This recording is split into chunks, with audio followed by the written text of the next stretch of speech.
Voice test.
to reread the chapter. Additionally, like I said in my last video, in the top left you see a ticket and a stopwatch. The stopwatch did refill, so I still have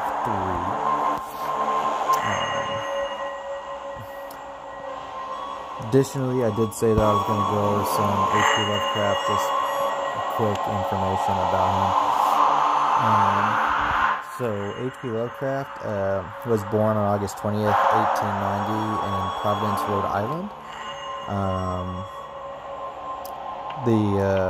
Some of his stories came out in the horror magazine Weird Tales, which most of them were refused by Weird Tales, but eventually they did get in.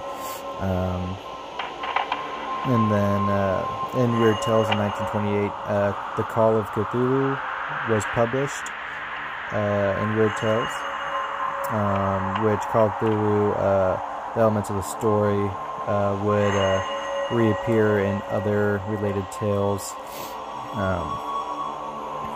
Also, in H.P.'s final years, he took editing and ghostwriting work to make ends meet. Because originally he wasn't doing ghostwriting, but he ended up doing that until he died on March 15th, 1937 in Providence.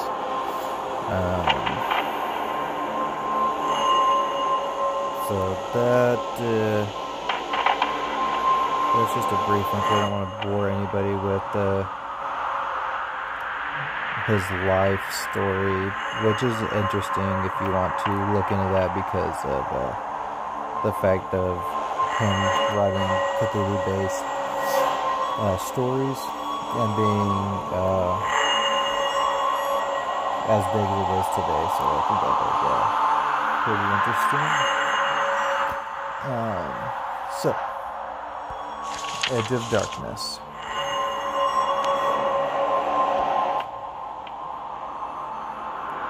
Use the trial. Okay, so we played Samantha Livington the last time, and we just took a bunch of damage, and we'll be looking into probably playing someone else this time.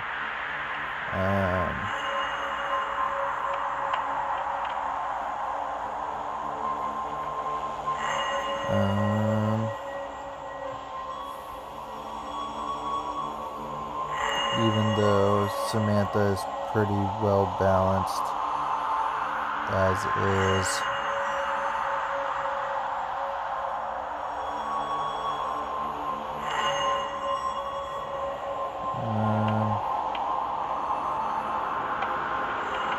Maybe we'll do Bobby. Says that he's a detective, veteran of the Great War. You can read his bio. Just a short thing. And like I said, equipment doesn't really matter in this game because you can't really use it. Alright, let's play. Your arrival in Arkham does not go as planned. You expected a rough start after a disastrous trip. But lost luggage and a delayed arrival have been at the least of your worries since you've arrived. Before I continue anymore, I am playing this on a Galaxy phone. Just so you know that you can play this on the phone if you're on an airplane or traveling or whatever. Turning up late meant your reserved office space had gone to someone else. Your apartment too. All that was left to greet you at the bus station were a few boxes and suitcases you'd shipped out ahead of time. Cheap offices are hard to come by, and you still haven't found another one. You did not manage to find an apartment either.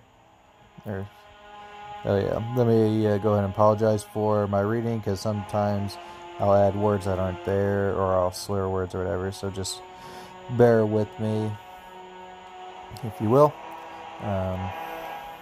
But it took 2 days and 2 nights, which you spent sleeping on benches. And the apartment is even worse than the one you had lined up before. And then there's the work, or lack thereof. You use some of your meager savings to take out and add in the paper, and so far it's resulted in is one person who was looking for their lost cat, which you proceeded to find under their couch, and another person who took one look at you and awkwardly excused themselves. Business has not been great, until today, that is. Today you're following up on a potential lead. A telegram arrived this morning telling you to meet at Sunday Rupert Merriweather at Arkham General for an urgent case. You can't imagine what intrigue awaits at the hospital, of all places. Stolen medical records, missing prescription, a patient who's vanished overnight. You know that in the end it'll probably be something much more mundane. Still entertaining thoughts of greater conspiracy puts a little pep in your step as you walk across town. The hospital is just as sterile and clinical as one would expect, and just as bureaucratic too. You're forced to waste a precious time in the waiting room as several other people check in ahead of you, occupying the attention of the front desk sole attendant. Your annoyance is tempered by your sympathy for the poor attendant.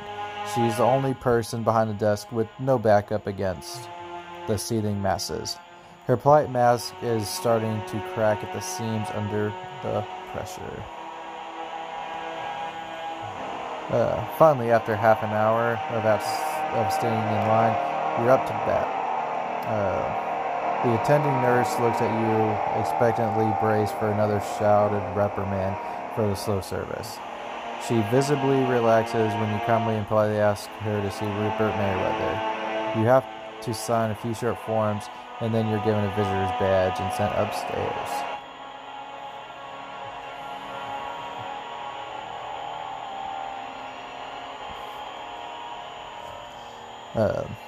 Rupert Merriweather is in room 203, halfway down the hall on the 2nd floor. It's quiet as you approach. So this is our first decision of the night. Enter or listen at the door. Of course, listen. It can't hurt to be careful, and the transom window is already propped open. You can easily listen from out here. There isn't much to hear, though, just short, sporadic bursts of muffled sniffling from the far side of the room. Someone is trying not to cry. "Please, dear," a deep voice rasps. The sniffling increases in frequency and volume. There's an irritating huff from the opposite end of the room, nearer to the door. And you knock twice, and enter. Rupert Merriweather is not what you expected. He's not a weasel-eyed clerk or worried nurse with a scandal to keep quiet. Far from it. Rupert Merriweather is just an old man in a hospital bed, surrounded by 2 people you can only assume are his wife and son. All 3 look up to you to watch you enter. The son in particular stares at you with narrowed eyes. "What are you doing here?" he snaps. Reveal the telegram or ask who he is. Ask. "Who am I?" the man says, his lips twist into a sneer. "I'm family, you're not. And only family is out in this room." The woman behind him sobs loudly. He grits his teeth. "You're another investigator, aren't you?" He whips around to face Mr. Merriweather, who sighs and rolls his eyes heavenward. "Defend, Mr. Merry, or stay out of it?" "Defend." "I promise I'm not here to waste your time," you say quickly. "I just want to help." The man barks out a laugh. Of course, none of them wanted to waste our time, did they? But they did. They listened and laughed and left. Now everyone's talking about the crazy old professor. Poor man's losing his sanity along with his health. The woman at Mr. Merriweather's bedside burst into tears. Bertrand, enough, Mr. Merriweather says, in a louder voice than you'd expect from a man on his deathbed. Bertrand falls silent. The woman at his bedside begins fretting over him, smoothing the already smooth sheets across his chest. "Hush, dear," she says. Her voice trembles with the effort of holding back further tears. "You're in no condition to be yelling." Mr. Merriweather heaves another sigh and looks over at you. "Please excuse my family. They're taking this all very hard." Bertrand's responding scoff is ignored. Come, sit.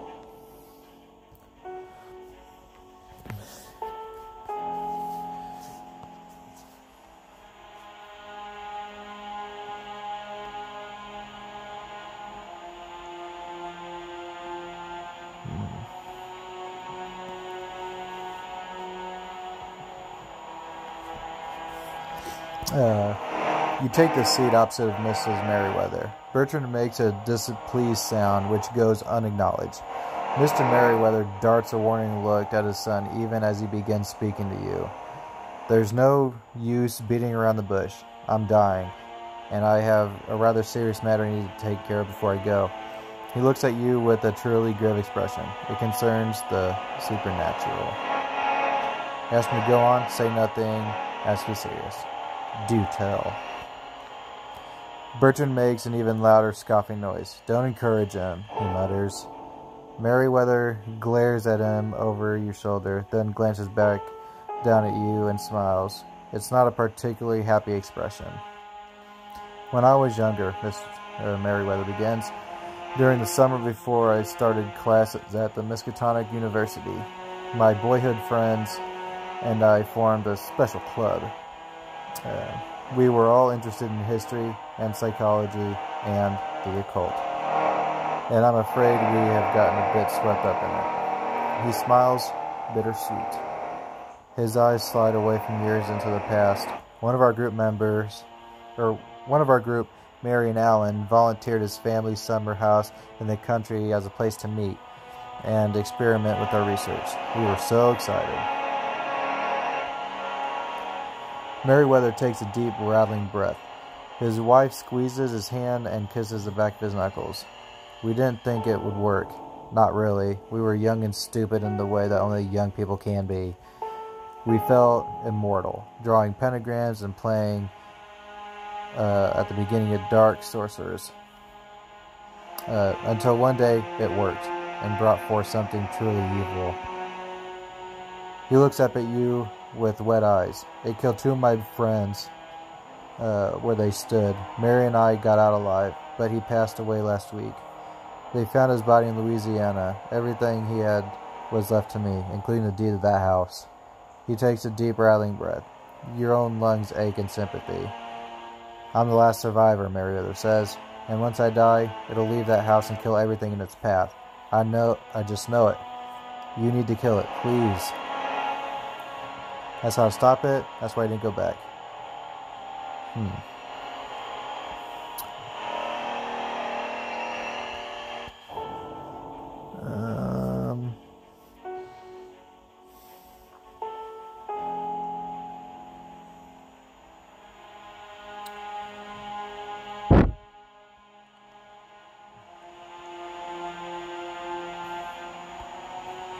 That's how to stop it. Merriweather turns to his wife and they share a long, quiet look. Finally, she sighs and reaches down into her purse. She withdraws a small, folded piece of paper. It looks to have been torn from a notebook. "I still don't approve of any of this," she says in a long-suffering tone. Her voice is watery as her eyes. "But if it will help." She presses the paper into your hands. Merriweather smiles at her, then looks back at you. He opens his mouth to speak. No sound comes out. Instead, his eyes go wide and terrible hacking sound bubbles up from his throat. His whole body jerks up off the bed as he coughs, and blood dribbles from the open mouth. He coughs again, and blood keeps coming. Bertrand is already shouting for doctors and nurses. Merriweather's wife is frozen in place, mouth open in soundless scream. Great, so we just lost some sanity there. The doctors and nurses arrive, pouring into the room and crowding around the bed. You are forced away from Meriwether's bed as he spasms with the force of his coughing. You find yourself alone in the hallway, unable to see Meriwether's past the throng of attendants. You shouldn't stay here. You can't. You start walking.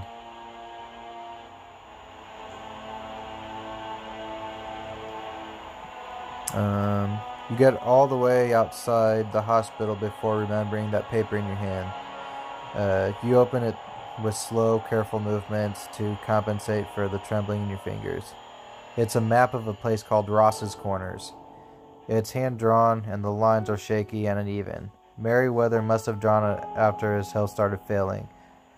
Nevertheless, one specific place map is circled very precisely, and that is where you're going.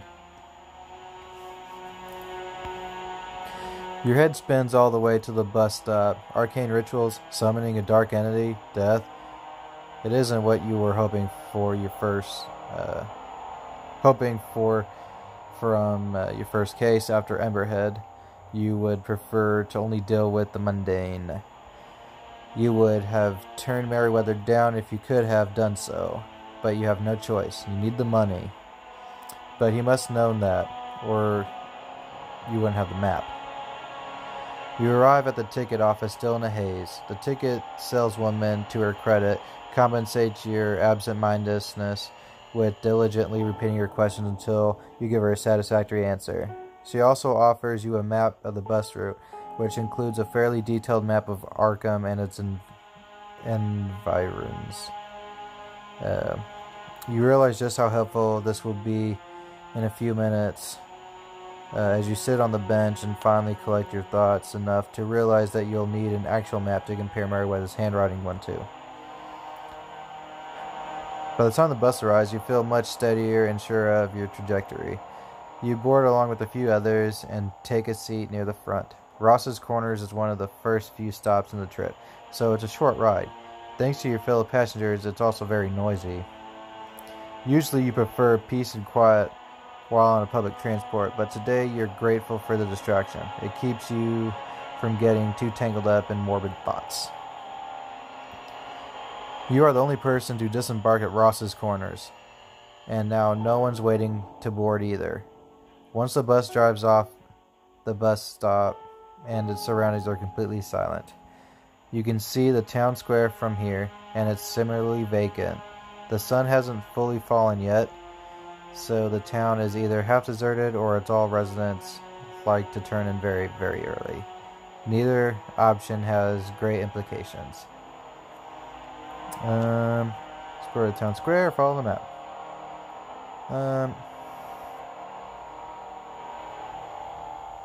Say follow the map. If you're reading Meriwether's map right, and assuming it's even vaguely accurate, the marked area is through woods to the northwest of Ross's Corners. The sun is still in the early stages of its descent, which would be a good thing if it didn't perfectly position it to shine in your eyes as you walk forward. You narrowly avoid tripping over the undergrowth several times and stumble into a few trees in the process. Finally, you make it out of the woods and emerge onto a hilly farmland.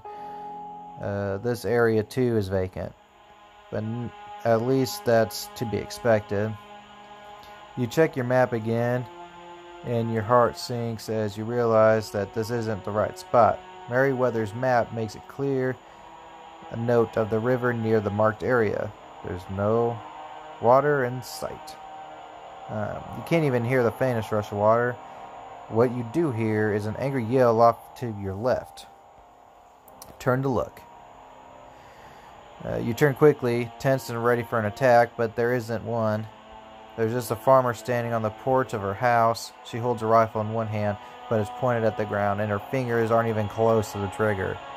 "Hey," she shouts, and this time your head is clear enough to make out the words. It helps that she started walking towards you. Her long strides quickly bridge the gap between you. "What are you doing out so late?"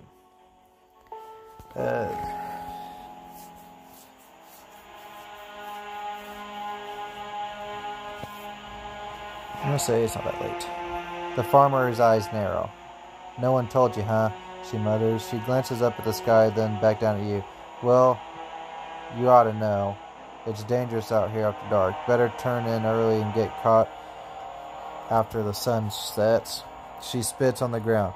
Folks tell you all sorts of things about why Corners is the way it is.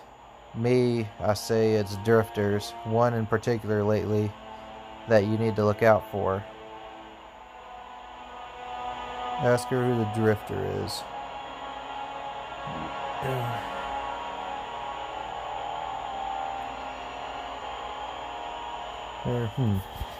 Drifter, or what people say. Drifter.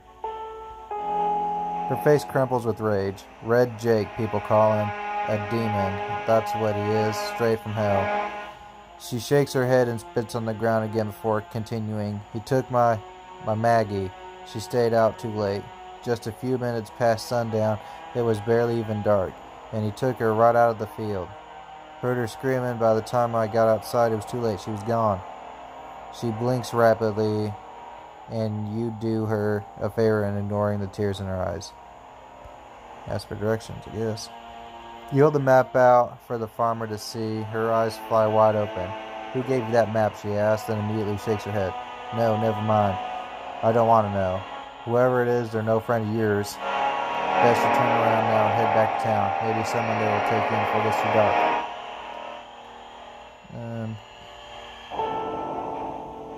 Why won't you do it? I don't have time to babysit you, she mutters, and I'm not going inside myself anyway. She lifts her rifle. I'm going to wait out here for that kidnapping son of a bitch to come back, and then if he does, I'm going to shoot him dead. The farmer's frown deepens. Well then, good luck, I guess. You'll need it. She hesitates a moment, then sticks out one leathery hand to shake yours. Name's McFurger.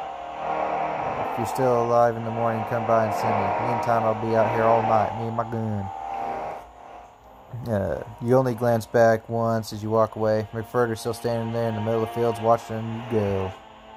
Thanks, McFurder. The further you go back into the forest, the darker the sky gets. By the time you finally emerge out of the level ground, the only light you have to see by is that of the moon and the stars. There's just enough to illuminate a small, shambling farmhouse in the middle of the clearing. Strange red symbols have been painted all over the windows and doors. You can hear a sound of rushing water nearby. The house's windows are dark and the entire clearing is silent. No matter how long you stand still near the house, it doesn't change. You circle the house and peer in all the windows, but it's hard to make out anything substantial in the gloom. At least as far as you can tell. There isn't anything moving inside. You open the front door and a wave of musty air hits you square in the face. It has an acrid edge and that sours in the back of your mouth, but nothing else comes out to meet you. No monsters, no man, nothing. So you step inside. Stepping inside is like stepping into a tomb. Nothing here lives or breathes. The farmhouse's front room is entirely covered in a thick layer of dust. Okay.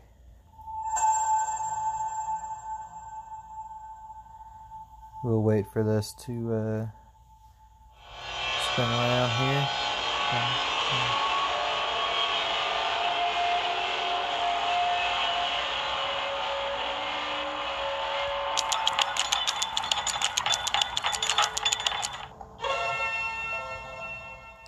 Before you take another step, something catches your attention. Your eyes have slowly been adjusting in the darkness, and now they see clearly dark spots on the floor where dust has been disturbed. The trail leads almost directly to the door at the back of the room. There's been a soft foot traffic here and recently. You open the back door slowly, leaning as far away from the opening as possible. Sure enough, something burrows out of the house back room. If you hadn't positioned yourself prudently, it would have run straight into you. As it is, it stumbles and crashes to the rolling heap on the floor. After dust settles, you are able to make out a sprawling nose and a tight prison man. He lies still for one moment, blinking owlishly up at you. Then he startles back in movement, scrambling up to his feet. Who is he? Nobody, he says quickly. Nobody at all. Who are you? His eyes flick between you and the door, and remains crouched like a wounded animal ready to spring. He doesn't seem keen on speaking again. His clothes hang loosely off his thin frame, and an angular face is covered in patchwork of scars, bruises, and scads. This is not a man who has had an easy life. Introduce. The man listens intently, and a frown grows across his face as you go. My name's Robert Baker, he says, once you're done. Sounds like neither of us belong here.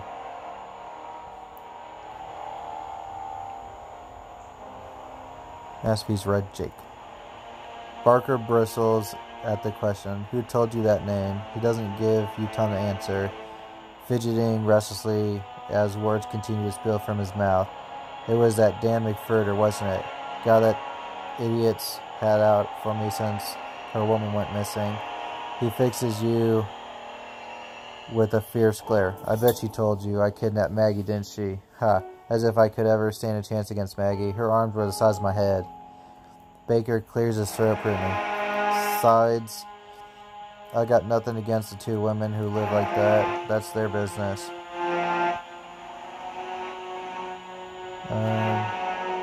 Where's Maggie?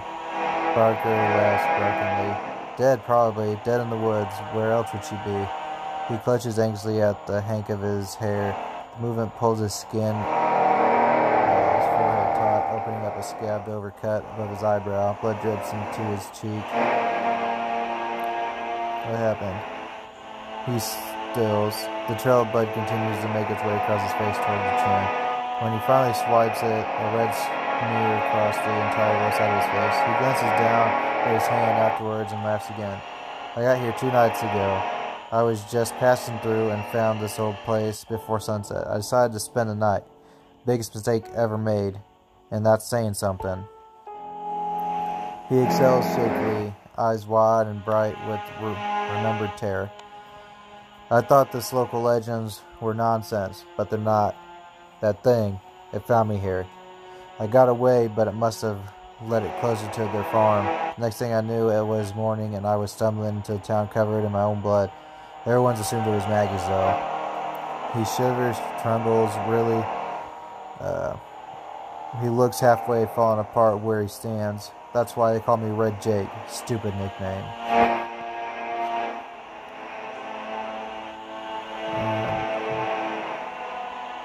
Why are you still here? My things, Baker mutters, wiping at his face again. It just spreads the mess around. When I ran, I left it all here. And I passed out for a while after I came back for it. Running for your life really tires the guy out. He takes a deep breath. After tonight, I'm never setting foot in Ross's corners again. You can bet on that. For a while, it seems like the conversation might be over. Baker shifts nervously on his feet, still vibrating with tension. The attic, he blurts suddenly. You should check the attic. Just don't do anything crazy, please. I'd like to live the night. He gestures through the open door toward the back room. Sure enough, the ladder leads up in the hole in the ceiling. You leave Baker behind in the front room and take the ladder 2 rungs at a time. Maybe hurrying through this fresh nightmare as quick as possible will make it easier to stomach. You poke your head up in the attic, and the acrid smell that had bothered you before you first entered the house returns tenfold. That was stupid. As you emerge more fully into the cramped attic, you can see why. Parts of the floor are coated in dark slime, and others are just stained dark brown. It's old blood, you realize suddenly. 2 wide blood stains. Merriweather had mentioned the monster had killed 2 friends. Bile raises in the back of your throat.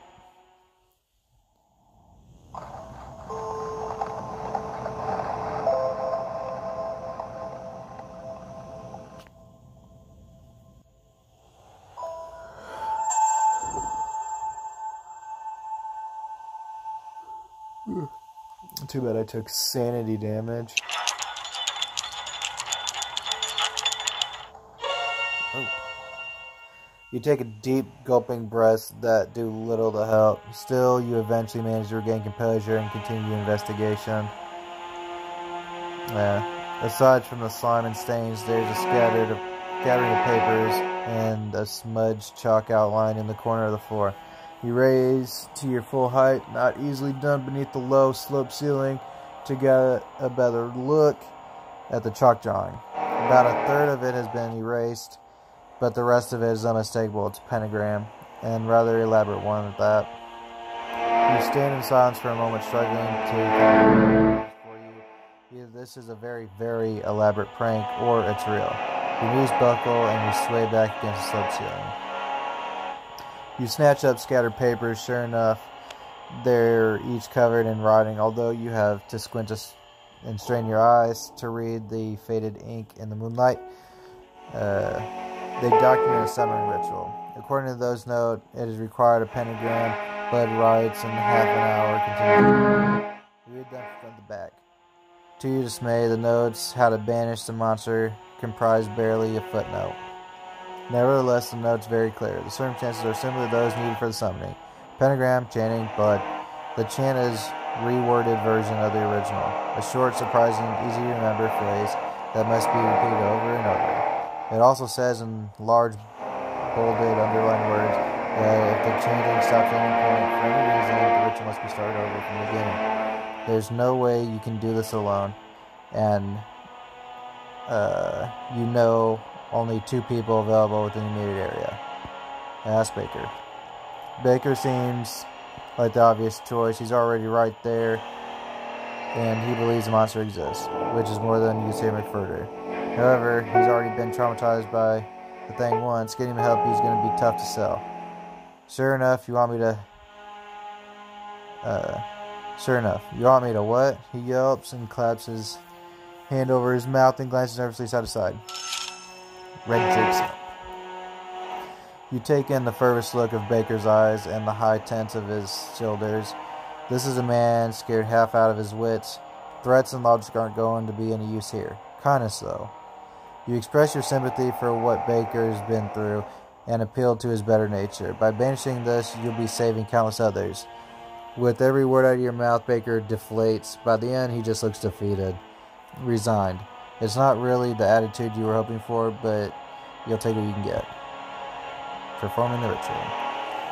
You're about to lead him up in the attic when noise draws your attention outside. At first look, you'd think it might be a bear, but no, it's a loud rumbling of a car engine, and it's getting closer. It stops just outside. The coach's headlamps shine through the window, too bright to see past. There's a knock at the door. Answer. You move to the door and open it just a fraction. Bertrand Merriweather stands on the other side, absolutely livid, under different circumstances. The purple-red color of his face would be pretty funny, as it is. It just makes your stomach sink. Bertrand looks between you and Baker and gives a wordless cry of rage and pushes into the room. Just what exactly is going on here? Bertrand screeched at you. You're here to loot the place, aren't you? To take whatever else you can wring out of my father. He jabs a finger in your face. No, don't answer. It's clear enough from the company you keep. He glances over his shoulder and stares at Baker, then turns to glare at you.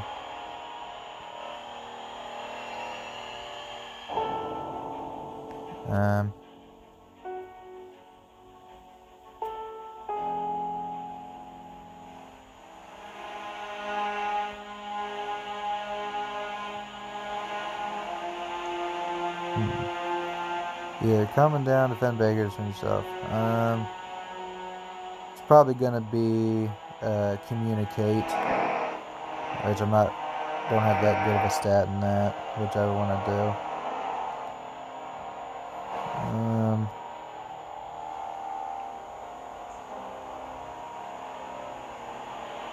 Con.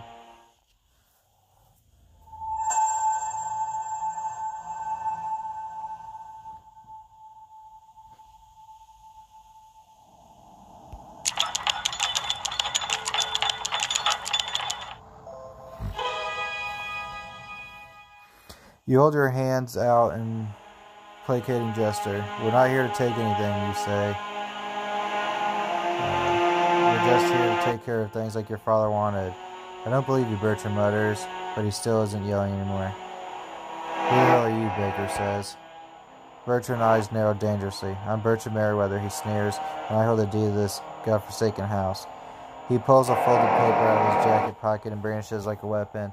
And now you two are going to tell me what exactly is going on here, or so help me, I'll take you both to court. Explain the situation. Okay.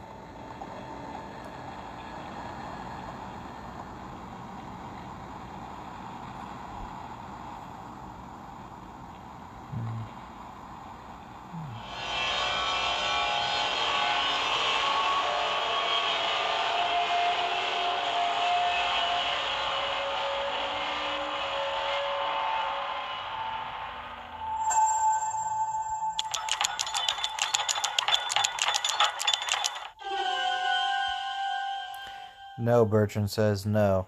Before you can stop him, he grabs one of your ears and yanks.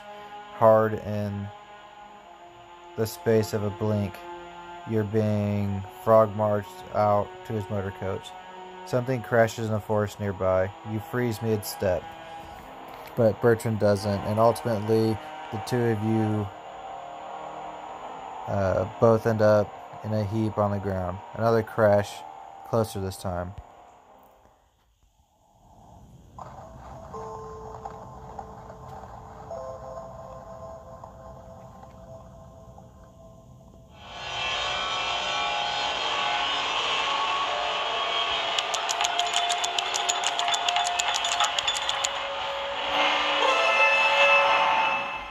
You scramble to your feet and run for the door. It's not far, just a few feet. A few feet too many, as it turns out. Bertrand tackles you to the ground. You're not going anywhere, he snaps.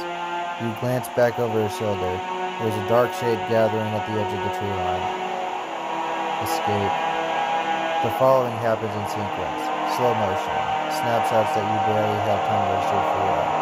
You scream at Bertrand and move. Bertrand glances back to follow your line of sight. Bertrand screams. Bertrand climbs off you and starts to run. Your legs unfold. You sprint to the door. Time speed up again as you trip across the threshold, and Baker slams the door shut behind you. His whole body shaking violently, but he keeps moving with purpose as he starts piling the furniture from the door. Bertrand stares at you, breathing heavily. He nods. I'll help, he says. Just tell me what to do. You don't waste any time explaining what needs to be done. You tell him the essentials only. And while he balks at the blood sacrifice part, you assure him that a mere drop of blood should be enough. He reacts even more violently to the punishment he added. But his mood shifts when he sees a final piece of evidence that his father thinks is true. Bertrand stares down at the blood-stained smudge chalk pentagram with wide, watery eyes, then coughs and turns away, blinking rapidly. Baker's eyes in the ritual space with visible distaste. Let's get this over with, he mutters. Your companions memorize the ritual chant with thread of ease and learning to collect thoughts of blood. Bertrand's hand shakes as he pulls his fingertip that endures the pain with grand determination. Baker makes a face without otherwise taking it well enough. Finally, you redraw the chalk pentagram using a broken piece of chalk. Now you just have to get the chant over with. With 3 people, there should be no problem keeping the chant going. In hindsight, you may have been a tad too confident. You should have known the monster would try to distract you. The distraction comes from the screen outside. Baker goes deathly still and the calibration is fast.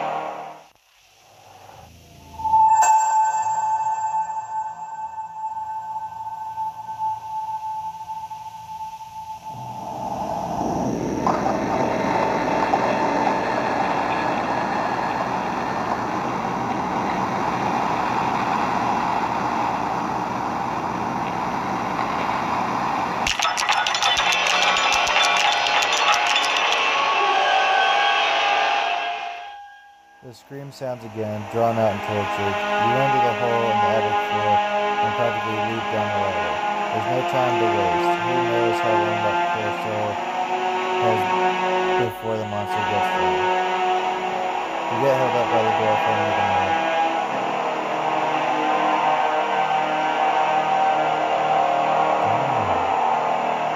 That's what I got this time. Finally, you manage to get the front door open. A deathly pale woman flies through the doorway, launching herself at you. Her strong arms reach forward, and her hands lock on your neck. There's a gaping hole through her chest right near your heart. You can see her breath spilling and pressing in. Her cloudy brown eyes staring down at you.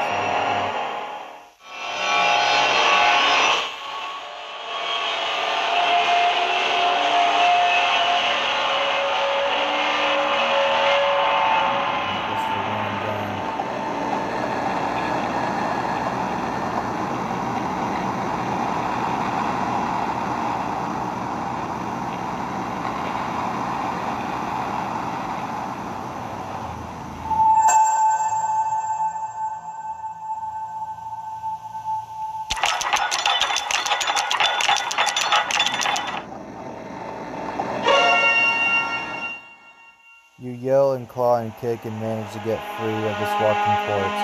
It tries to lunge forward at you again, but you scramble back out of the way. Then you duck your head and launch forward, charging like a linebacker. You make contact hard and keep going. You just barely manage to push her out of the house and slam the door behind you. You lock the door and stop to catch your breath. Pain blossom across your neck. You'll have messy bruises. The corpse is banging at the front door, but you ignore it and head back upstairs where you take place in our family. We're going to have to start over, Bertrand says. He's still wearing that stupid and incredibly expression. But his eyes, but his voice is out. To your surprise, he gives a simple look. Baker growls at the floor. Let's just get this over with, he repeats. The screaming starts up again and wake through your second attempt. A few minutes later, a farmhouse begins to shake in its foundation. Still you chant. Bertrand falters and jabs a finger up toward the ceiling. Look up. There's a dark patch gathering at the peak of the ceiling. As you watch, a dark ichor collects in the center and begins to drip down in the center of the pentagon. It evaporates on contact, swirling up in a wisp of smoke. As it wisps accumulate, they start to take shape. Stay focused.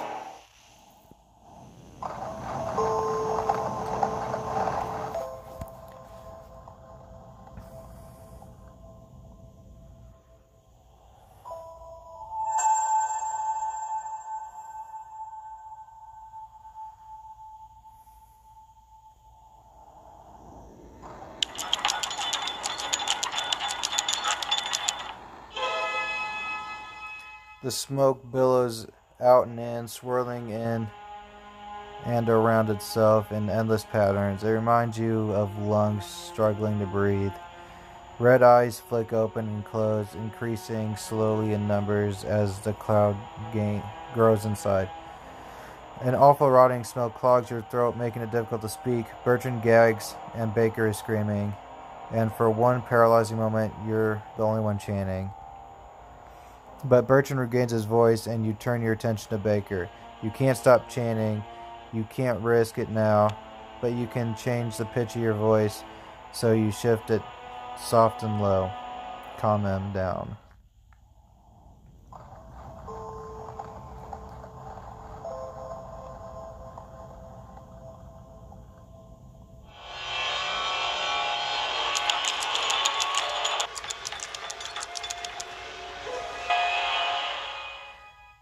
Murmuring the chant like a bedtime story, you reach out and lay your hand on Baker's shoulder. He leans into it with his whole body and falls silent, taking deep, shrouding breaths. When he finally resumes the chant, it's with renewed vigor. His voice is blown out after all his screaming, but it's still strengthened by conviction. The monster's body twists in abrupt, jerking movements, constricting and expanding in awkward shudders. Its eyes change shape and size, and then suddenly they all shut at once, and open again, staring directly at you. Power, a voice calls from everywhere and nowhere at once, but mostly from inside your head. Power, it repeats.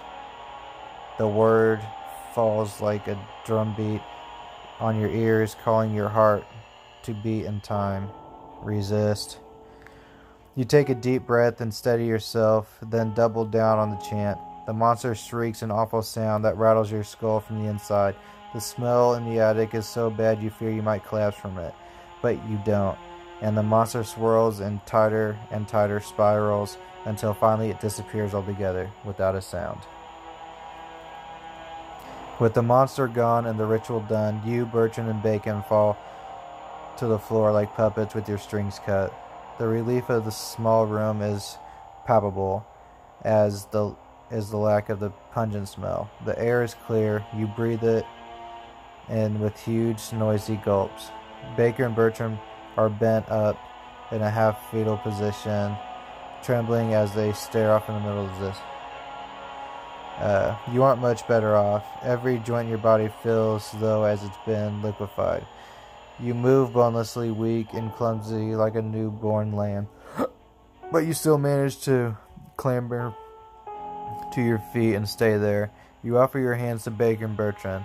Bertrand takes it immediately, and after a moment's hesitation, so does Baker. They pull from opposite sides, using the opposing force to lever themselves upward until the three of you stand as one.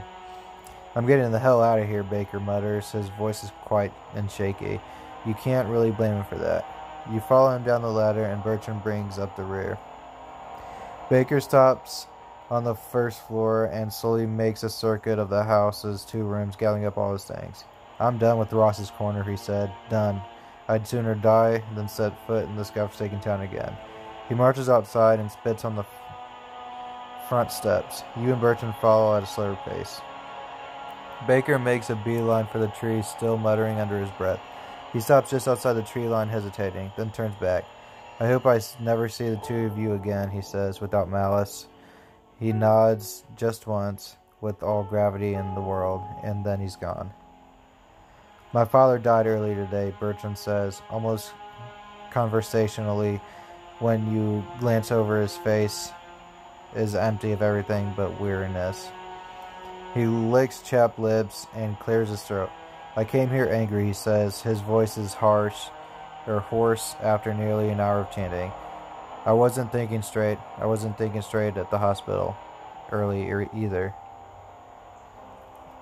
He looks at you with naked vulnerability. "Please forgive me. I know I acted the fool. You didn't deserve that. Forgive."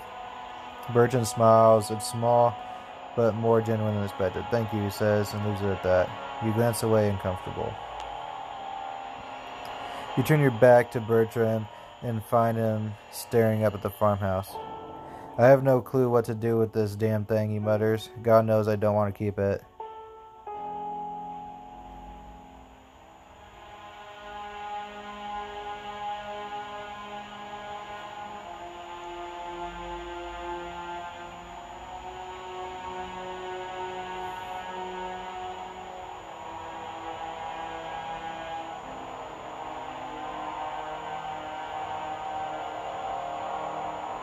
"Burn it." Bertrand stares at you. Then he throws his head back and laughs until he cries. "Burn it down," he yelps. "Ha, I just might." He grins at you, wiping his eyes. "I'll deal with this awful place later," he says suddenly. "Right now I'm going to drive back to Arkham, where I plan to fall straight into my bed and go to sleep for a day or 2. He starts walking. "You're welcome to hitch a ride. You can keep me from falling asleep. There's no way you're passing up the opportunity to leave." You follow Bertrand around the house to his motor coach. The car is badly dented in several places and almost entirely covered in slime. Bertrand rolls his eyes to the sky, but climbs in without audible complaint. He does, however, give an exaggerated sigh of relief when the engine starts. "Thought we might have to walk all the way back," he mutters. Bertrand takes the winding, empty roads at such speed that you almost fear for your life. However, after facing down a smoke monster, you are too tired and strung out to feel any further danger in a significant way. The perilous journey home is filled with nothing more than cheap thrills. Bertrand doesn't need you to keep him awake at all. He stares down the road with wide open eyes, and he grins viciously when the coach tries to squeal over a tight turn.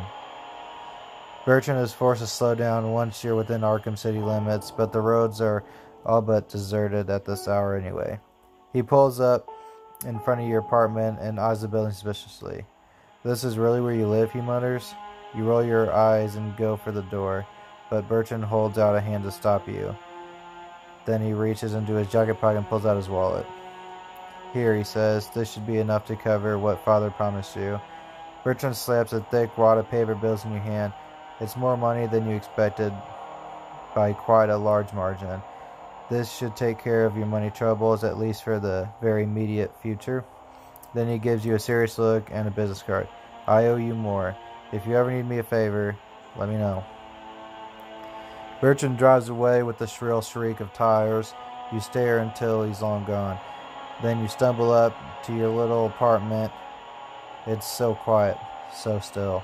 2 hours ago, you were fighting for your life, banishing a monster with the aid of two near strangers. Now you're home and safe, although the latter is hard to believe. You curl up in bed and stare blankly at the wall, unable to close your eyes for any extended amount of time.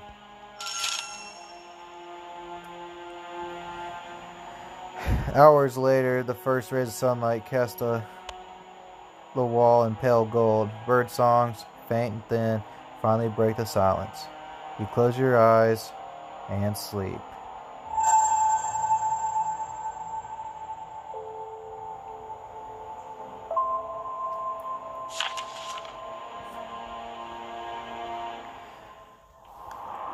Alright guys, so hopefully you enjoyed Chapter 2. We did have much more successes in this one than we did the last time. And yeah. So yeah, hopefully you guys enjoyed that. And then we'll be doing Dead Border Chapter 3. We'll be doing that later. So it'll be the next one. But yeah, hopefully you guys enjoyed. And if you haven't seen my first chapter, Alone Against the Flames, that was the first chapter in the 9-chapter Chronicle story timeline.